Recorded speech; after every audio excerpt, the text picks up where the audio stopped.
next we're going to talk about safety. You're going to create safety for yourself and for your clients. This is very important in any business, but especially bodywork. So, one thing to do is to improve your confidence and your ability to communicate your confidence. A confident language reflects in how others communicate with you. If you communicate confidently, other people reflect that confidence back, and you boost one another's confidence. It helps people feel safe and trust you, and the more people feel safe and they feel the trust, the better you can help them heal. Consent is key.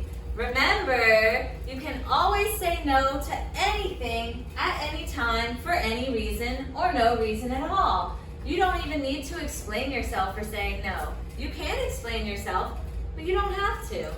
Surprise. And same with your clients. They can always say no, and they don't need to explain themselves. And so when you communicate this expectation with your clients, that will help you create a safe space to practice consent.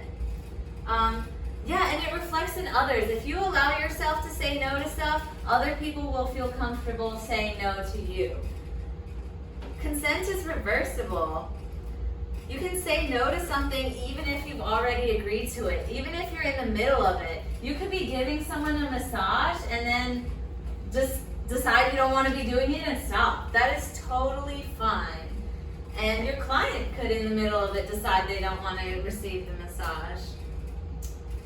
And your business structure can change and evolve. This is part of consent too. So perhaps you offer 90-minute massages, and that's part of your business structure. Well, maybe the next day you decide you only want to do 60-minute massages. You have the consent, the reversibility to change the structure of your business. This also includes changing your prices. Maybe you've only charged them $50 per massage every time, and then you wake up the next day and you want to charge $100. Well, you can do that. They don't have to agree to it, but you don't have to continue charging that same rate. So it's okay to change the types of services you offer, your rates, etc., as your needs and desires change. And maintaining consistency as a professional doesn't come from your structure of your business being fixed. Your consistency comes from your values that shine through no matter what you do. That is the real consistency, is your values as a person. So, Bailey mentioned fries. We have fries here as a business model for consent. Let me show you this wonderful link here. Oh. Yes.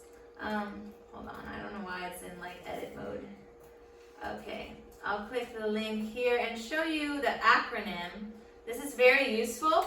In fact, it might be a good idea for you to print this out and have it somewhere your clients and you can see it as a reminder.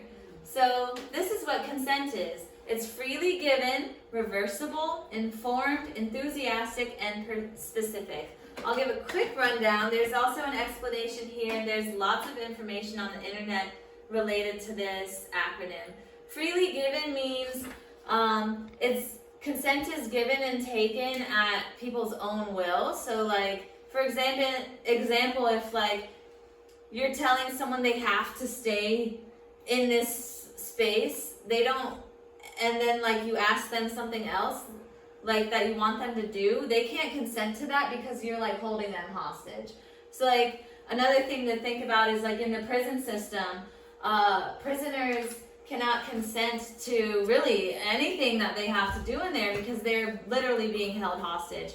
But that is a very, more extreme example, but there's other ways of pressuring people. If you make someone feel pressured to do something, they can't consent because that consent is not freely given. Consent is reversible. We already talked about that. You can change your mind at any time. Consent is informed. That means people know exactly what they're getting into when they consent to it. So a good way to practice this is to explain what your bodywork session will entail, all the information, the effects it could have on their mind and body, like the type of lotion you're using. Give them as much information as possible. Consent is enthusiastic. People should be happy about what they're consenting to. If someone is hesitant, they're not consenting to it. They should feel great about what they're doing. And consent is specific. So that means they are consenting to a specific thing. Like let's say you are consenting to being touched on your back. That doesn't mean you consent to being touched on your head. It's specific to that one thing. So you need to specify what people are consenting to. So that's the FRIES acronym. Very wonderful, very important.